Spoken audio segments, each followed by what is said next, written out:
Got a broken mirror you don't know what to do with? Well, I have a transformation that might help you save it. Hey beautiful people, welcome to Living with Luann.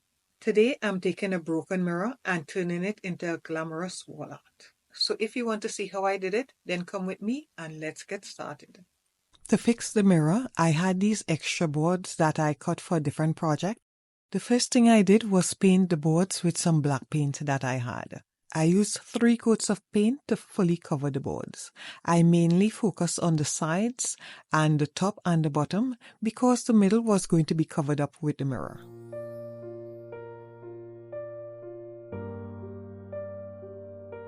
Once I was finished, I put the pieces together and it worked out perfectly for this size of mirror.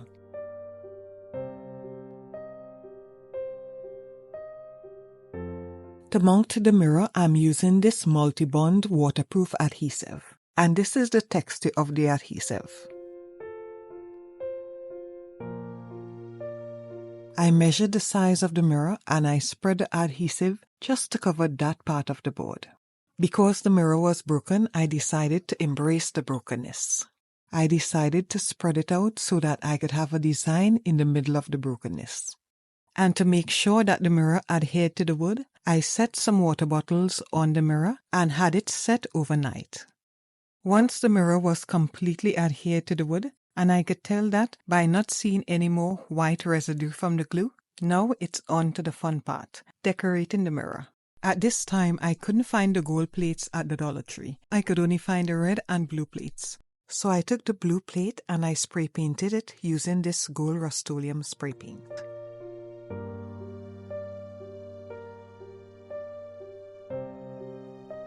After I spray painted it gold, I still had some of the gold decorations from my previous project. And if you guys haven't seen those previous projects, you could check it out at the end of this video. Looking at the difference between the ones that I sprayed and the ones that I had from before, you can't tell very much of a difference. But the gold plates that I got from the Dollar Tree is just a little bit shinier. One thing I wanted to know is if the paint would rub off if you tried to clean the mirror on the wall, and I rubbed my hands over the plate pretty vigorously and it seems like the paint would stay on with light dusting and cleaning if you have to clean the mirror. You could spray paint the plate to whatever color you choose for your home. Now I'll show you how I cut up the plates and put together the piece. The first thing we'll do is cut from this point to this point. And we'll do this all around the plate. I'll keep this section just in case I want to use it later for a different project. Now we'll put glue on both ends and stick 2 pieces together. We'll do this for all of the pieces and then we'll come back. Now it's stuck together really good. It seems like it's really solid on there. So you could spray paint it first and then do this step. Now we'll round the corners just to have a nice refined shape. Once you get the first one exactly the way you want, we could use this as a template to do the rest.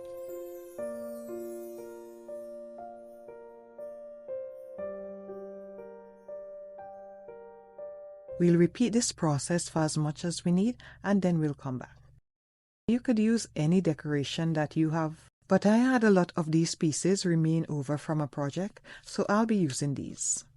I played around with the pieces just to make sure that I have at least the right orientation before I started gluing down any of the pieces.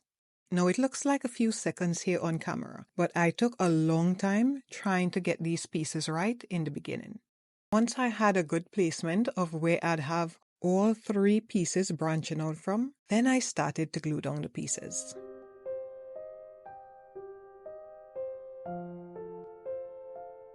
The ones that I placed in between the mirror, I stuck the pieces underneath the mirror because I wanted to make sure that once we're cleaning the mirror, we have a nice clean surface, but it would not interrupt the decoration.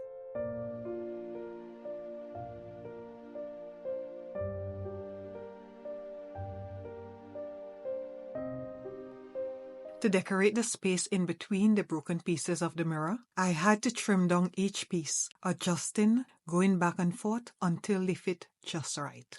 And honestly, It reminded me a lot of life. Sometimes in our brokenness, there's still room for something beautiful. We all go through things, some visible, some hidden. And I'm no stranger to broken moments that with the help of the Most High God, He was able to piece them back together. I didn't plan to go deep with this mirror, but it became a reflection of what so many of us face. Life has its struggles, its heartbreaks, and its healing. But even in the cracks, there's beauty. This can be a little reminder that even in the cracks, something beautiful can emerge. Let me know if you would like me to share more like this. I would also like to hear some of your experiences in the comments, because sometimes it's just nice to share it with others. And with that, we could strengthen each other. Once I got to finish the end of the mirror, I did the same adjustments before gluing down the pieces. I didn't want the pieces to hang too much over the board. So getting a good balance at the beginning and at the end is pretty critical for a design like this, just to make sure that it still looks like it was a plan and not a mistake. Once I was finished gluing all the pieces around the mirror, this is what we have so far. I'm going to be using some of this flower mesh shape wrap in order to finish decorate the mirror. First, I'll take the flower mesh shape wrap and cut them into rows and then cut them into some singular pieces, because I'll be using the singular pieces to finish decorating the mirror. A roll of this flower mesh shape wrap certainly goes a long way, and I'll leave the link for this and all of the materials in the description down below. This is the areas where I'll be gluing on the flower rhinestone. I'm gluing one on the top of the piece, one in the middle, and one at the end. I'm doing this to cover up all the edges where we glued the pieces together. We'll continue gluing in this pattern all the way around the mirror. And because this mirror is so heavy, I would be screwing the mirror onto a door. I'm going to leave out periodical space where I'm not going to put the flower rhinestone in the middle. In these areas, this is where I'll screw the mirror onto the door. Now that I've attached the mirror to the door, these are the screw heads that I'll be covering up with the flower rhinestones. Once I was finished covering up all of the screws, this is how it looks. I absolutely love how this mirror turned out. I wasn't going to show you guys the mirror because I really didn't like the ending and how I couldn't get to stage it the way that I want, because it was such a little space, and I'm such a perfectionist. I wanted to make sure that it was in a nice environment so that you could picture the whole thing just being in a much more beautiful and staged way. So I really wasn't going to post this video either, like all the other video I keep shelving, but just as this mirror showed me about imperfections and turning it into something beautiful, I think it is vital that sometimes we just go with the thing even if we don't think that it's perfect. So I'm just hoping that you guys could get something out of it, and if you did, I'd love to know that also in the comment section down below. And if you like transformations like these, wait until you see how I turned an old pizza box into this stunning wall mirror.